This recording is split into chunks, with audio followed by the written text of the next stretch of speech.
ইলিশের দাম কমাতে না পারায় দুঃখ প্রকাশ করেছেন মৎস্য প্রাণী সম্পদ উপদেষ্টা ফরিদা আক্তার। তিনি জানান, প্রাকৃতিক এবং মানবসৃষ্ট কারণে ইলিশের উৎপাদন কমছে। সচিবালয়ে এক ব্রিফিংয়ে উপদেষ্টা ফরিদা আক্তার জানান, পূজা উপলক্ষে এবছর এখন পর্যন্ত ভারতে রফতানি করা হয়েছে 103 টন ইলিশ।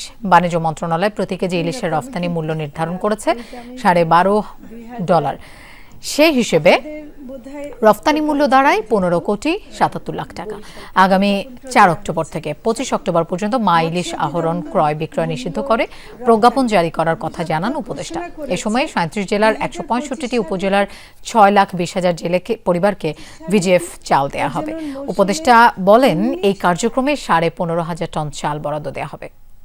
ব্যর্থতা যদি বলেন, আপনাদের যত ইচ্ছা বলতে পারেন, এটাতে আমি কোনো ডিফেন্ড করব না বা করব না, কারণ বাজারে ইলিশের দাম না কমা এটা আমারও কষ্ট। কারণ এটাতে আমি কোন রকম ডিফেন্সে যাব না যে না এটা হতে পারতো, কিন্তু রিয়েল কারণ জানাটা দরকার ছিল, যেটা আমি ক্লেম করতে পারি যে আমরা অধিদপ্তর, ডিএফআরআই এবং মন্ত্রণালয়ের পক্ষ থেকে আমরা একদম মূল কারণটা জানার চেষ্টা করছি।